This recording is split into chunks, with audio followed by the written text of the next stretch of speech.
This is Young-chul, and he has become one of South Korea's most infamous serial killers between 2003 and 2004. This man would leave a city in fear, a national press hungry for answers, and a police force refusing to acknowledge they have a serial killer on their hands. His weapon of choice, a homemade hammer. With it, he would embark on a blood-soaked reign of terror before finally being brought to justice in a case full of some of the most shocking twists and turns you have ever seen. But Young-chul was no stranger to breaking the law. Before he became a cold-hearted killer, he already came with a pretty disturbing rap sheet and a history of prison time. Let's dive right into the unhinged world of the Korean man who ate 26 people, also known as the Raincoat Killer. South Korea, 2004. The owner of several massage parlors in Seoul noticed a suspiciously familiar pattern. Some of the girls in his employment appear to be going missing. As working girls, it's no surprise that they were not noticed missing by family or friends, as many of them led an isolated life. This also made them easier targets. Eventually, the alarm bells rang when the massage parlor owner received a call from a gentleman requiring the services of one of his girls. Normally, this wouldn't cause alarm, but this call came from the phone of one of the missing girls themselves. An operation began to fool the caller into meeting a girl that was set up by the police, and he walked straight into their trap. As Young-chul arrived at the location, he was swiftly taken into custody. But what police thought was just a case of kidnapping and human trafficking turned out to uncover one of the most horrific killing sprees ever committed. Unbelievably, during questioning, he admitted to taking the lives of over 20 people, most of whom were either prostitutes or elderly and wealthy victims.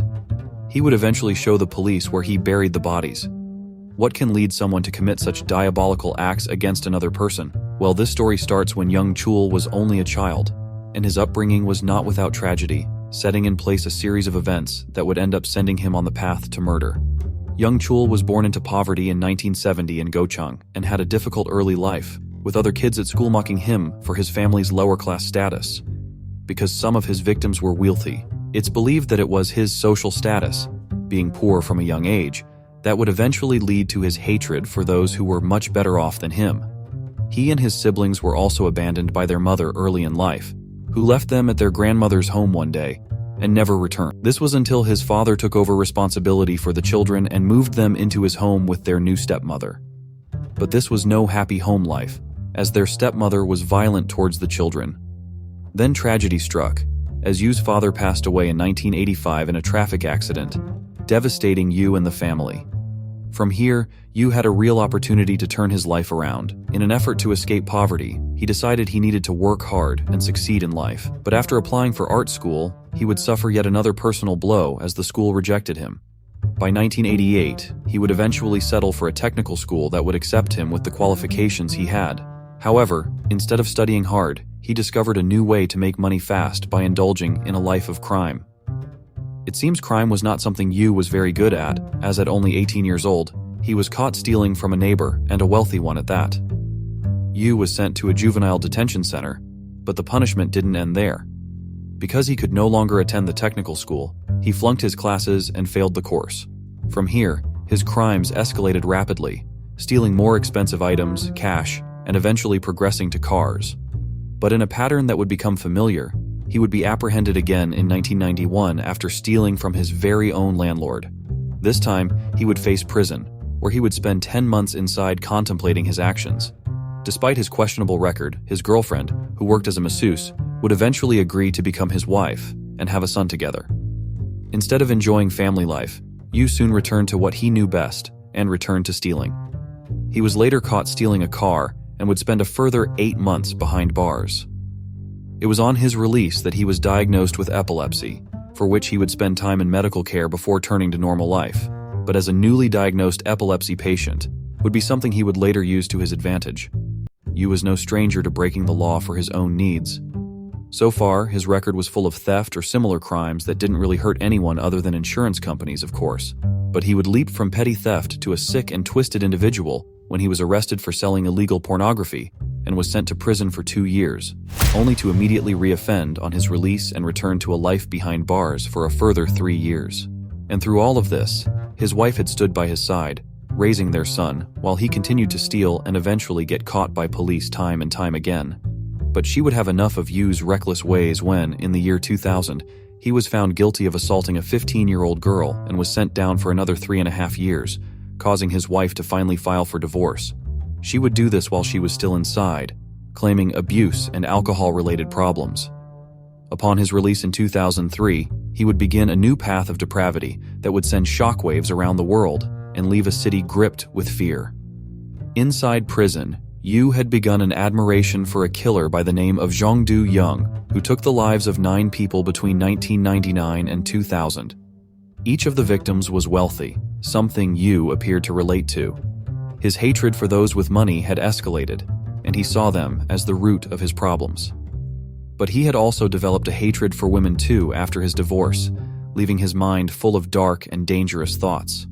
Inspired by his idol Young, Yoo later quoted that, "Women should not be, and the rich should know what they have done," perhaps a stark warning of the terrors that were yet to come. Leaving back at his mother's home, he was allowed access to his son, but these visitations would take a much more sinister turn. Yoo Young-chul had planned to take out revenge on his wife in the cruelest way. He would take her life and then his son's, and the visitations would be the perfect time for him to do this. He later admitted that he could not carry out the act in some kind of moral stance. His wife and child survived the sadistic maniac, but sadly, he would not have such hesitation when he found his next target: the wealthy. In order to be prepared, you needed to practice his killing, and he knew exactly how he would go about it. He built his own weapon, fashioning a hammer that packed enough of a punch to kill with its long handle. Replaced for a shorter one, customizing the grip to his own needs, along with a knife and gloves, he had everything needed to enact what he called his revenge. To test his newfound weapon, he began taking stray dogs to secluded woodlands and would then beat them to death in a frenzied and remorseless attack. We've seen many serial killers progress this way, where they often began their twisted ways on animals before progressing to more human victims. Yoo was no exception, and before long, he would find it within himself to begin acting out his revenge on those he hated the most. By September 24, 2003, Yoo had been a free man for less than 2 weeks before he acted out his plan. He targeted the wealthy region of Sinsadong, and it wasn't long before he spotted victim number 1. Lee Yoksun was a retired professor in his 70s, who lived with his wife, Yeon Ok. Without warning, Yoo burst into their home around 10 a.m., and mercilessly stabbed Mr. Lee in the neck before turning on his wife. She was bludgeoned with a hammer until Yoo returned to Mr. Lee to finish him off. Amazingly, after all of that, he cleaned up and left. He had to break back into the house because he had left behind his knife. He decided that if the scene looked like a robbery gone wrong, it might work as a distraction for investigators. But in yet another error, he trashed the house without actually stealing anything, raising a huge red flag for the police. They also discovered shoe prints at the scene that would soon become very familiar. Within weeks, Yoo struck again on October 9, 2003, finding himself in Gujidong, fulfilling the same MO. He broke into the house of a wealthy household around mid-morning. After encountering 85-year-old Mo Kang, he pictured her in a depraved act before being interrupted by the homeowner's wife. He forced her into the lounge and asked her to bow her head, presumably in some kind of execution. She refused, and after she told him her son and husband were home, he unleashed his rage and claimed another victim. Next, he targeted her son. What makes this case even more shocking is her son has disabilities, showing what kind of psychopath we are dealing with. He forced her son to kneel down, and he hit him with a hammer until the life drained from him, making 3 victims in just minutes. It would have been 4, but the husband was not actually home. It's unclear whether the homeowner's wife lied about him being there to try and scare the intruder away, or whether she actually thought he was home. But this poor, unfortunate father and husband will be the one that discovered their bodies in what must have been a heartbreaking scene. Those footprints from the last crime scene, they also appeared here. Now, police had something to go on and began a database search in an effort to try and identify the assailant. Yoo was far from finished, this time moving on to Samsung-dong. This time, he would break into a house with just a single resident home. Yoo Jun-hee was a 69-year-old mother when she encountered Yoo in her house. He forced her into the bathroom, where he would beat her in another terrifying disregard for human life. She was discovered by her son, who miraculously found her still alive. Despite all efforts by paramedics, she sadly did not survive the ordeal, in another tragic and needless end to an innocent life. By now, the media had noticed the proximity of the murders and began to ask questions on the possibilities that these cases may be linked. with the same footprints at several of the crime scenes and the similarities of the deaths. It was becoming increasingly obvious that there was a connection. But in order to avoid a panic by the public, the police denied that the murders were linked. It would take only a few more weeks for Yoo's dark desires to overcome him again. On November 18, 2003, he would once again take to the streets of a wealthy area, this time in the province of Dong. Breaking into a house, he approached the resident housekeeper and produced his knife. She was forced to show him the master bedroom, where she said the 87-year-old homeowner Kim Jong-suk was. But as well as Kim, Yoo came face to face with a problem he had not encountered before. The homeowner's son was in the room with them, and he was only a baby. As Yoo Young-chul leapt at the homeowner with his hammer, the housekeeper grabbed the 1-year-old and tried to make a run for the door. She would surely have assumed the worst, as Yoo snatched the baby and wrapped him in a blanket. Instead of harming the baby, he took him to another room and left him wrapped up so his cries would be heard by the neighbors. With unfinished business, he returned to the bedroom and turned his hatred on the housekeeper, who sadly did not survive the attack. Once again, Yoo made a critical mistake that he would need to cover up while trashing the property in his usual attempt to make it look like a botched robbery. He caught himself leaving his DNA for police to find. If you thought this killer had any sense of morality by not turning his hammer on the homeowner's young son, then what he did next will sicken you to the core. To hide the evidence of his blood, he set fire to the house, leaving the baby inside, and watched from a safe distance as the house burned. By a miracle, the baby was later discovered alive by a family member. Although the blaze had destroyed the bodies and the master bedroom, it left most of the house untouched. When police checked the home's security cameras, they finally had a look at South Korea's newest serial killer. Wearing a sweater he found inside the house to cover the blood on his own clothing, he is seen only from the back, but it at least gave investigators something to go on, along with yet another set of shoe prints that linked to other crime scenes. Then, you just stopped targeting the older wealthy residents of the city. Who knows, maybe police would have caught him sooner if he had continued his familiar pattern. But for now, you had other ideas on his mind. He needed a change of scene, one that would eventually lead him to his next inevitable victim. Acquiring a police officer's uniform, he began to extort money from escorts working around the red light district. He was surprisingly very good at this newfound illegal profession, and eventually raised enough cash to move into an apartment where he continued his reckless, indulgent lifestyle. Much like the wealthy were a trigger for Yoo's hatred, soon he would find a new hatred for women after he started dating an escort who he later proposed to. But as soon as she discovered he had already been married and had a shady past, she left him, and they never spoke again. The rejection seemed to be the tipping point for Yoo, and he wanted revenge. On March 16, 2004, after a short pause in his killing streak, he returned to the streets with only one thing in mind. Posing as a police officer again, he ordered an escort and pretended to arrest her. He took her back to his apartment. Only this time, death would come by strangulation. An agonizing end to this girl's life, and surely an indication of just how sadistic Yoo Young-chul really was. As if this wasn't twisted enough, it's reported he kicked the girl's head and hung it up to drain her blood. Realizing his third-floor apartment was unsuitable for removing the body, he delivered her into several pieces and buried them in grocery bags behind Sogong University. He then marked the spot where he buried the girl's remains with a bottle cap.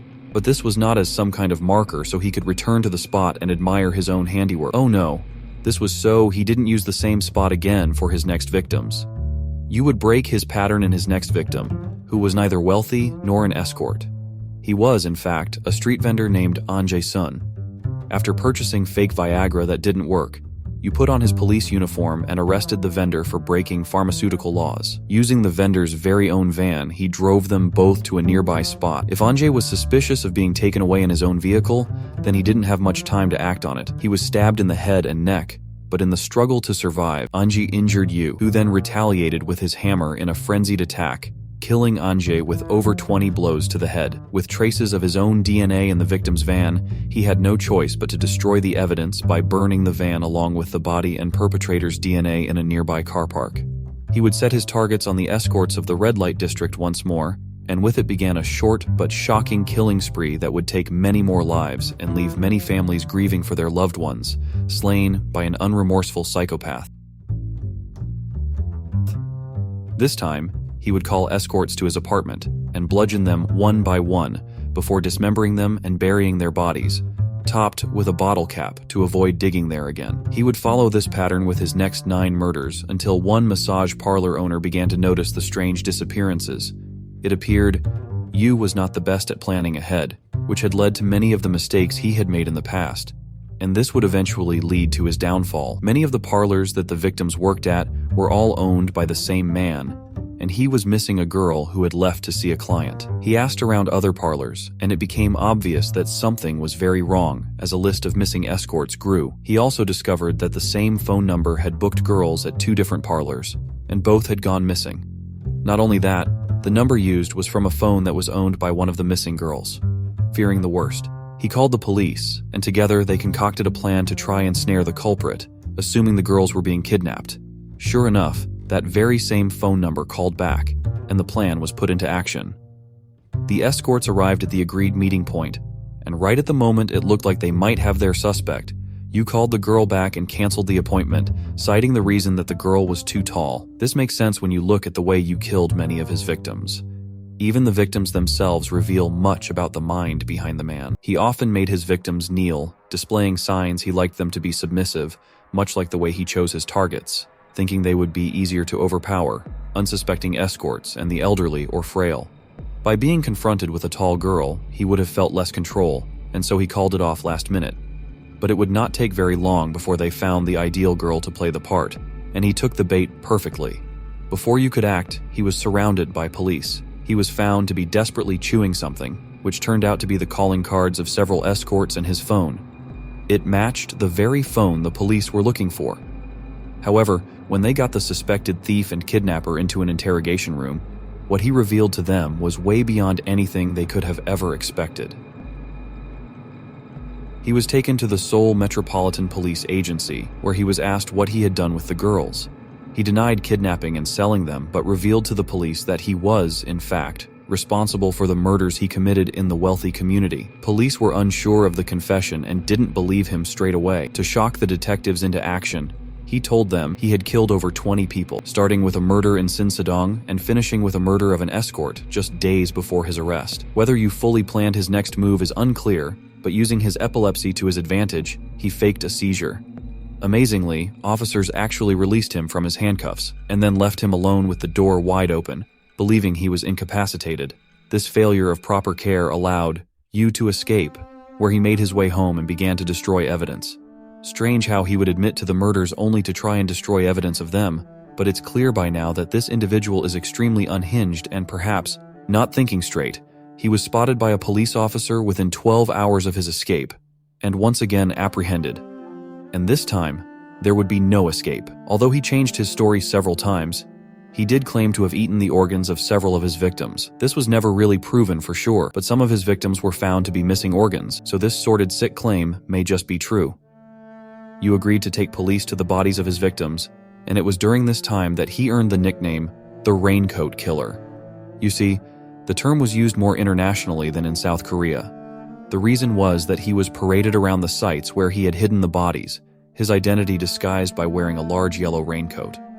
The term was born from the media, and although irrelevant to the actual murders, the name stuck, and the Raincoat Killer began to be known across the world. The reality is that the police departments working the case were criticized for the way it was handled. Were it not for the massage parlor owners, they may have never caught their man, who's reported as saying he would have continued until he was stopped. Thankfully, he was now in custody and would face trial for his crimes. During the trial, he tried to attack the judge and attempted suicide while in custody, causing unnecessary delays.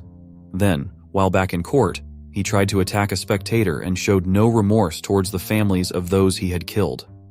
Eventually, the inevitable guilty verdict was reached, and this cold-blooded killer would face the maximum penalty. He currently sits on death row, as an execution has not taken place in South Korea since 1997.